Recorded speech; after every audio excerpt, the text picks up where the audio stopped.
Meus queridos, graça e paz, mais uma vez estamos de volta com mais um vídeo sobre a maldição que Jesus levou na cruz, essa série que eu estou apresentando. No último vídeo nós falamos sobre o confronto do reino das trevas com a luz. Nós terminamos com este assunto, mostrando a diferença com a manifestação de Jesus Cristo como Filho de Deus. E hoje nós queremos falar um pouco sobre os espíritos familiares, né? Muito bem. Então, o que é espíritos familiares? Espíritos familiares são espíritos que, por meio de invocação de deuses, como vemos, representado por meio de imagens de esculturas, seguiram os descendentes de um chefe de família que, por ignorâncias, os serviu dedicadamente. Quer dizer, a pessoa foi, de certa forma, enganada e achava que esses seres eram seres divinos, como eu disse no último vídeo, né? Muito bem. Crendo que esses seres eram divinos, foram enganados. Esses espíritos são familiares por se tornarem íntimos da família, por continuar a ser servido por tradição familiar, como vemos em famílias tradicionais, por exemplo, como no catolicismo ou no espiritismo. Quando você pergunta a uma pessoa, por que você é católico ou você é espírita? Geralmente a pessoa responde porque meus pais o eram, meus avós o foram, e assim, por tradição, a gente segue as ideias, a tradição familiar, os ensinos familiares, né? No meu caso, por exemplo, eu vim de família espírita, né? Minha mãe, ela começou no espiritismo, segundo ela me disse, com 7 anos de idade. E minha avó já frequentava, e minha mãe, então, passou a frequentar a partir dos 7 anos de idade.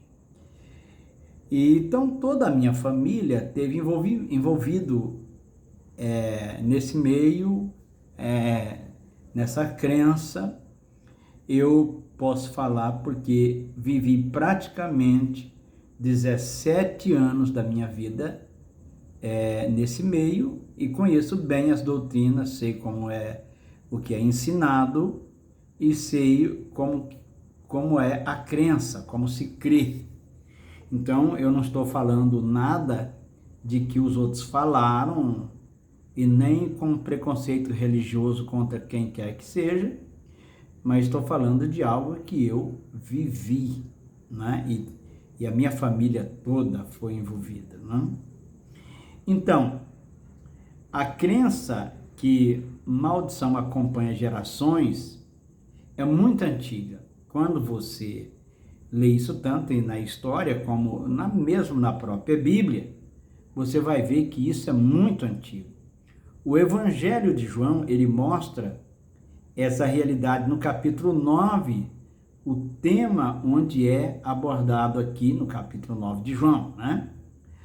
A herança na velha aliança era vista como bênção de Deus, tanto é que as bênçãos para Israel estava ligada à herança, ou melhor, às heranças da terra dada pelas mãos do Senhor aos filhos de Israel. A bênção ou as promessas da terra foram dadas a Israel. Eu, por exemplo, sou de posição pré-milenista E acredito que há uma diferença entre Israel e igreja. Para mim, as bênçãos dadas a Israel estão ligadas à terra e as promessas à igreja estão ligadas mais ao lado espiritual. Muito bem, então acreditava-se dessa forma. As bênçãos ou as promessas prometidas à igreja são as celestiais. Isso não quer dizer que não precisamos das bênçãos terrenas. Não é isso que nós queremos dizer, não é? E sim que o foco principal são as bênçãos celestiais, é o foco principal da igreja, não é? É assim que a gente entende. Essas são uma das razões porque Nabote recusa a trocar a sua vinha com Acabe, quando nós lemos em 1 Reis 21, do verso 1 ao 7, quando ele queria adquirir a vinha de Nabote, e Nabote não deu porque a herança estava ligada à família e era intransferível para Israel. Isso você vai ver no Velho Testamento, é tanto que as pessoas, quando elas vendiam uma propriedade, se ela pudesse resgatar, com o tempo, alcançasse condições, ela resgatava, ou alguém da família, alguém próximo, faria isso. No caso, se não fosse possível, a propriedade saía no ano do jubileu, voltando para o seu dono. Isso é muito interessante. A herança recebida era intransferível. A herança para o povo de Israel era um reflexo das bênçãos divinas. No caso de João, Jesus não disse aqui que a maldição não existia, e sim que naquele caso não existia. Eu dando uma pequena palavra sobre isso aqui, porque quando se fala do caso de João, quando eles perguntam quem nasceu, não, quem pecou, foi ele e seus pais para que nascessem cegos. As pessoas que não acreditam em maldição, elas querem usar esse texto para dizer que não existe.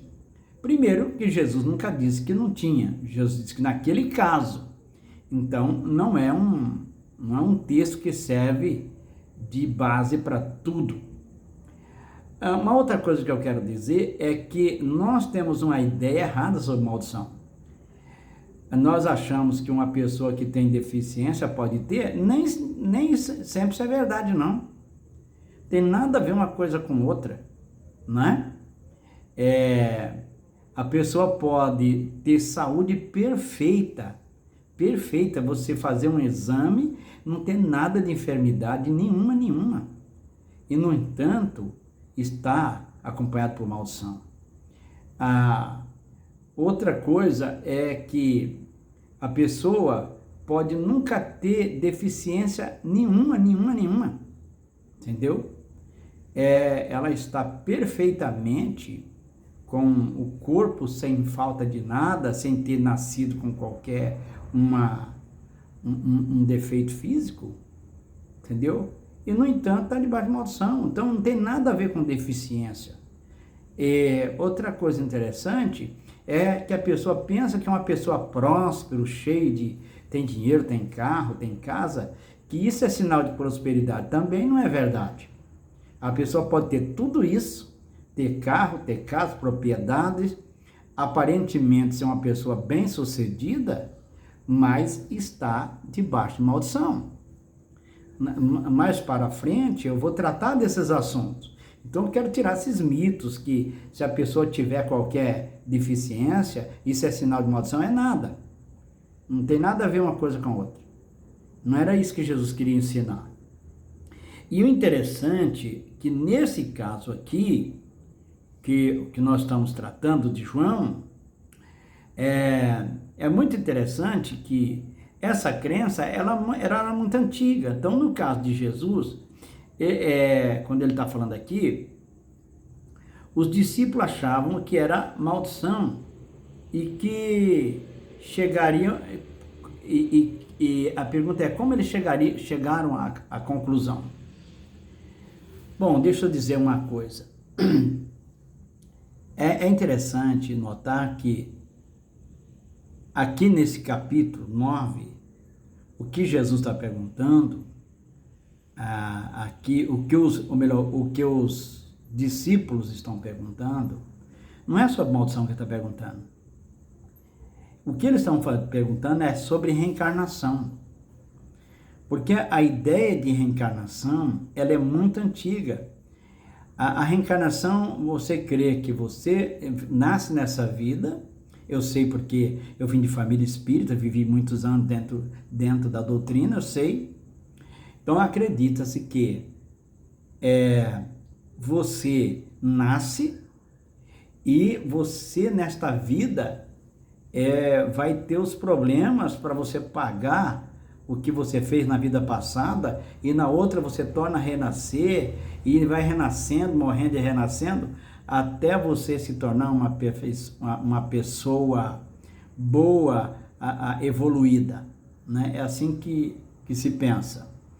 Quando eu falo assim, não estou aqui desrespeitando quem crê dessa forma.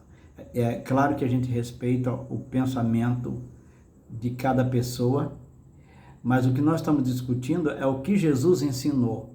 Jesus nunca ensinou reencarnação, porque na verdade ela não existe, né? Isso é só uma ideia que não é bíblica.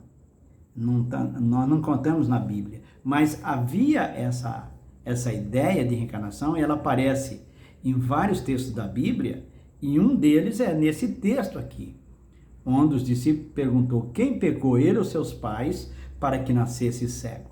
Então, a pergunta aqui está mais ligada à questão, muito mais de reencarnação. Então a pergunta é, os discípulos acharam que era maldição, e por que chegaram a essa conclusão? Primeiro, porque a reencarnação é uma teoria antiga, e de acordo com os pensamentos dos discípulos, seus pais pecaram e estavam sofrendo as consequências, ou ele havia pecado em outra vida, ou estava pagando pelos seus erros. Essa era a ideia que eles tinham. Outros pensam, e eu quero dizer que concordo com o pensamento desses pensadores que pensam da forma como vou expor agora. Outros pensam que a pergunta estava relacionada à questão da herança, e esse cego não tinha herança, não se sabe o porquê, e isso era um sinal de maldição, pois a bênção de Deus estava ligada à herança, ou seja, a terra dada por Deus estava ligada à herança. E se ele não tinha herança, pois ele era uma pessoa que estava abandonada, era um mendigo, uma pessoa que vivia precisando de favores, então, de acordo com essa crença, se ele não tinha nenhuma herança, então estaria debaixo de maldição. E essa é uma ideia errada, porque não é isso que causa maldição, não é? Não é o fato de você não ter uma casa, não ter um carro, não é isso. Mais para frente nós vamos conversar um pouco sobre isso, quais são os sinais de maldição e o que como ela anda numa família, por quê? Então tira da cabeça que porque você não tem uma casa, não tem um carro, ou você não tem um emprego dos sonhos, ou tem uma deficiência física, e isso não é sinal de maldição. Não é, nunca foi e nunca vai ser, né? Pode ter consequência disso? De alguns casos, pode, mas não é regra. Isso não quer dizer nada. Nem sempre eu conheço pessoas que têm problemas, mas não tem nada a ver com isso, tem a ver com outras áreas de saúde, outras coisas que... A verdade, nós sabemos que o que destruiu tudo na terra foi o pecado do homem. O pecado de Adão trouxe as consequências, não é? Por que eu uso óculos? Não é? Essa é a consequência do pecado de Adão. Essas deficiências, a velhice chega, cai os cabelos, cai os dentes e tantas coisas, todas doenças, enfermidades, problemas, são consequências por causa do pecado de Adão que entrou no mundo e passou a todos os homens e a gente sofre as consequências. Mas nem sempre é uma maldição que segue uma família, como muita gente pensa, né? Então, voltando aqui, esse nosso relato, nós pesquisamos no livro do senhor S.V. Milton, editora A.D. Santos, né? Da página 1 a 10, 19 e 20 e 35 a 37, eu peguei algumas coisas que achei muito interessante, dando aqui os créditos a quem merece. Então, nós vamos encerrar aqui, porque o nosso tempo já foi, mas eu quero voltar explicando isso num outro vídeo com mais clareza. Deus abençoe, e você ora por mim, eu oro por você.